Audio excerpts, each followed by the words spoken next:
안녕하세요. 뉴스 속 날씨 김수현입니다. 요로결석은 예고 없이 갑작스럽게 찾아와 극심한 복부 통증을 수반하기 때문에 많은 사람들에게 두려움의 대상이죠.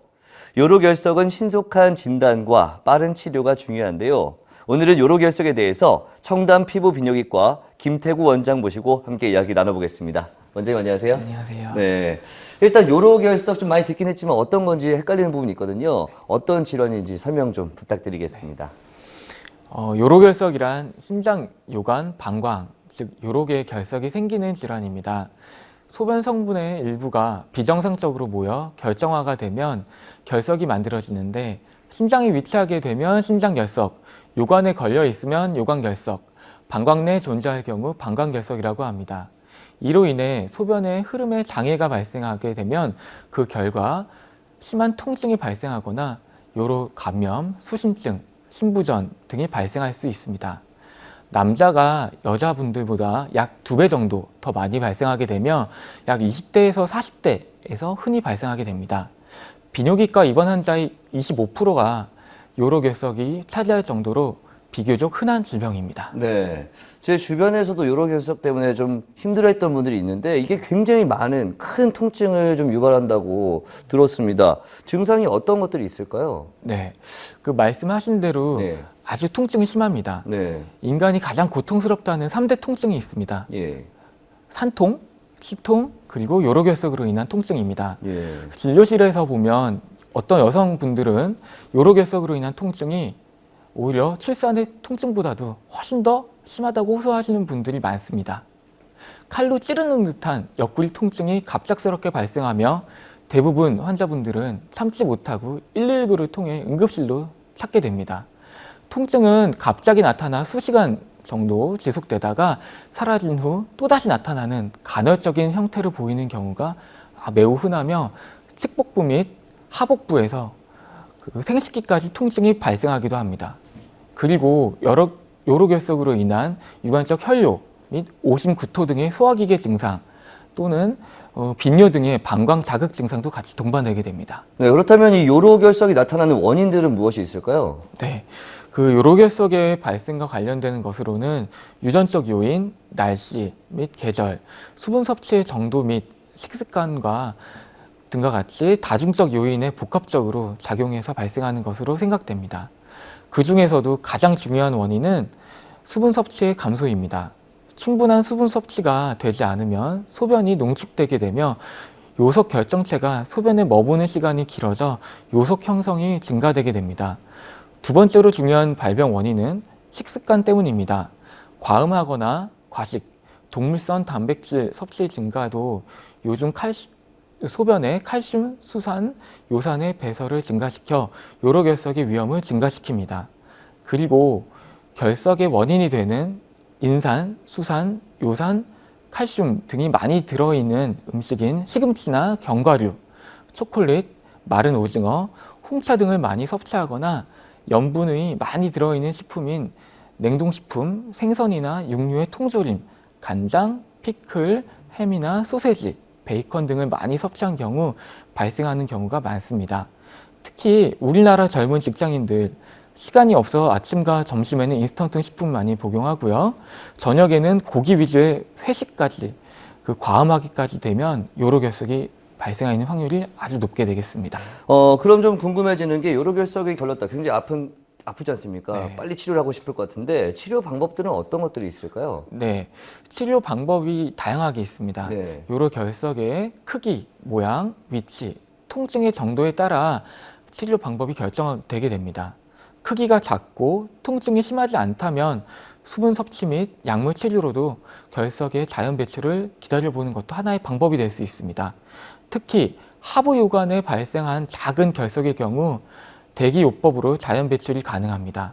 그러나 통증이 심한 경우나 결석으로 인해 수신증이 발생하여 신장 기능의 악화를 일으킬 수 있는 경우에는 즉각적인 치료가 필요합니다.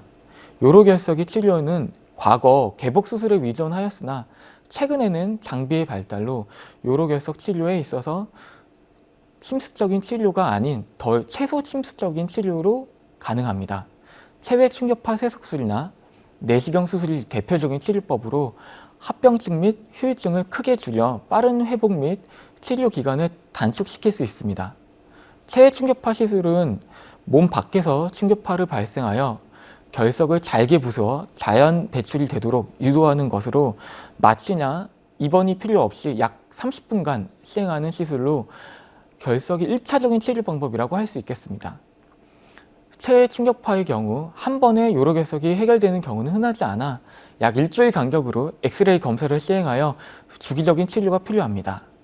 내시경 수술에는 신장 내 결석이 있는 경우 사용하는 경피적 신세석술 및 요관결석의 치료로 하는 요관 내시경으로 결석을 확인 후 레이저로 분쇄하는 방법인 요관 내시경, 요관경화 재석술이 많이 있습니다. 그리고 결석이 재발과 새로운 결석 형성을 예방하는 약물 치료가 가능하며 흔하지는 않지만 요산석에서 약물 치료로 결석을 유괴시켜 치료할 수도 있습니다.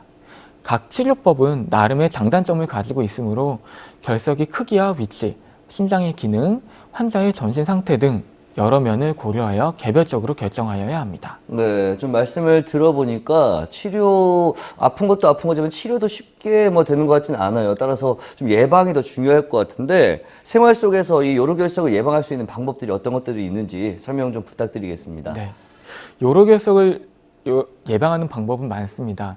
요로결석의 재발률이 아주 높은 편입니다. 1년 내 10%, 5년 내 30%, 10년 내 50%로까지 재발률이 높게 보고되어 있어 예방이 매우 중요합니다. 따라서 요로결석 환자는 식이 조절과 충분한 수분 섭취에 신경을 써야 됩니다. 특히 땀을 많이 흘리는 경우에는 더더욱 충분한 수분 섭취가 필요하며 하루에 2리터에서 3리터 이상의 수분을 섭취하는 것이 권장됩니다. 가끔 환자분들 중에 수분 섭취로 차나 콜라, 맥주 등을 물어보시는 경우가 많습니다. 차 및 콜라에는 결석 성분이 하나인 수산이 많이 들어있으므로 피하시는 것이 좋으며 맥주를 많이 드시는 경우 다음날 탈수가 많이 되기 때문에 피하시는 것이 오히려 더 좋겠습니다. 다음으로는 식이 조절이 매우 중요합니다. 염분의 과다 섭취는 칼슘류를 유발하고 구연산 배설을 감소시켜 요로결석을 발생할 수 있기 때문에 염분 섭취를 제한해야 됩니다. 즉 짜게 드시지 않는 것이 매우 중요합니다. 냉동식품이나 통조림, 베이컨, 소세지 등을 피하시는 것이 좋겠습니다. 결석의 원인이 되는 인산, 수산, 요산이 다량 함유된 음식은 자제하십시오. 이전에 말씀드린 시금치나 견과류, 초콜릿, 마른 오징어, 홍차, 치즈나 아이스크림 등은 피하시는 것이 좋겠습니다. 다음으로는 다들 헷갈려 하시는 칼슘 섭취에 대해 말씀드리겠습니다. 요로결석이 많은 환자분들은 칼슘 섭취를 꺼려 하시는 분들이 많습니다. 요로결석 환자에서 칼슘 섭취의 제한은 오히려 더 요로결석을 위험도를 증가시키므로 가능한 한 제한하지 않는 것이 좋으며 하루에 2잔 또는 3잔 정도의 우유 섭취는 제한할 필요가 없습니다. 그러나 칼슘 보충제, 약제들은 오히려 더 요관결석의 위험도를 증가시키므로 피해야 합니다. 그리고 단백질은 요로결석에 잘 알려진 위험인자이므로 단백질 섭취 역시 제한해야 합니다. 즉 고기 위주의 식습관 교정이 필요합니다.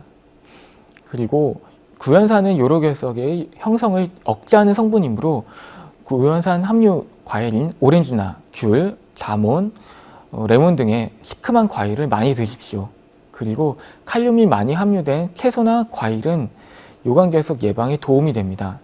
마지막으로 요관결석의 재발이 빈번한 환자의 경우 요로결석의 예방을 위한 약물요법이 있으므로 고려를 한번 해보는 것도 좋을 것 같습니다. 네, 그렇군요. 오늘 말씀 고맙습니다. 네, 감사합니다. 네, 뉴스 송아씨 오늘 준비한 소식은 여기까지입니다. 시청해주신 여러분 고맙습니다.